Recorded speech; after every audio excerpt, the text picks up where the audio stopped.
Fiscal Cliff, believe it or not, threatens to run the auto industry off the road. Here to break down the details is automobile extraordinaire and the car coach, Lauren Fix. You know it's my favorite subject. Oh, and yeah. then the crew is telling me they're going to give me a 30-second heads up so I can put you to the test on 3 cars. Boy. Folks who love cars, you're going to want to be a part of this. We're going to show you some cars, see if The Lauren test. can name them. Oh, no. How would the Fiscal Cliff, we're going to have a 15 million unit year, aren't we? How would they drive that off the road? Well, it'd be very easy to drive it off the road. Right now, consumers are buying cars. There's great deals going on, great product actually available as well. But if you think about the fact, what happened in 2008? Consumers wanted to buy cars. Lenders weren't lending cars because of the recession. Well, if you've got your taxes increased, that means you've got less expendable cash. So you're going to start thinking, you know, maybe I don't want that car payment. My taxes went up. The fiscal cliff could cause some people's taxes to go up enough that they're going to say, you know what? They tighten up spending. They tighten up spending, but then lenders are going to do the same thing on the backside.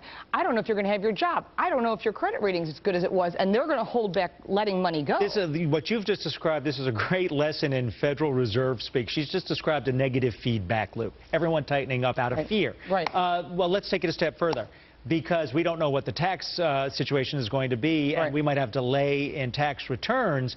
People who use that for down payment, when would they get that to put a down payment on a new car, right? Right, and that's the whole thing. People are going to start thinking, I don't have this money. Maybe I don't even want to maintain my existing car, and that, we hope, is not the case. I mean, the Car Care Council has always put out these numbers, like 9 out of 10 cars have something wrong with them on the road, and if you don't do that basic maintenance, that may be your only way to keep your job, to get your family to where they want to go. And that's all dollars and cents. You know, in New York, 9 out of 10 cars, the big problem is the driver in the other car. But well, very that's quickly, all across the country, though. Real quick before we get to the fun game we want to do with you. Yeah. Is there any way to avoid this, or are consumers pretty much freaked out right now and we're going to start the year off poorly in the car industry? I think if you have a good credit rating and you do need a new vehicle, one of the smartest things you can do is pick up these incentives by the end of the year. You've got a few days left.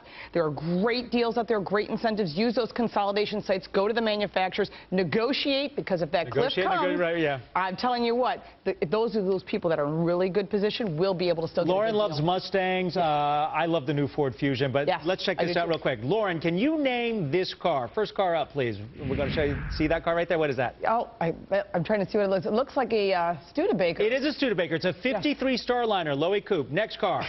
That's your kind of car. That is my kind of car. That is a... It looks like a Cord. It's hard to tell. Maybe Auburn. It's a 38 Auburn. Oh, it's beautiful. And last car? You got to make it a Shelby or something. It's my favorite. Last car? What's that? It's hard to see from here, but it looks like it's a Chrysler or Impala convertible. I can't 64 Studebaker Daytona convertible. You're just a Studebaker guy. Previously owned by yours truly. See, you're all Studebakers all the way. See, you should have known that. Oh, I should have known that. You just answered all 3. Studebaker, Avanti, and Studebaker, right? That's right. And Studebaker went off the fiscal cliff almost 50 years ago. So did a lot of car companies. It seems like a lot of them, you know, think about AMC and everything. It's all about dollars and cents. It really is. And for you as a consumer, the smartest choice you can do is do your homework and don't pay retail. It's not about dollars and cents with Studebakers. There is no sense. Lauren Fix, thank you very much. New in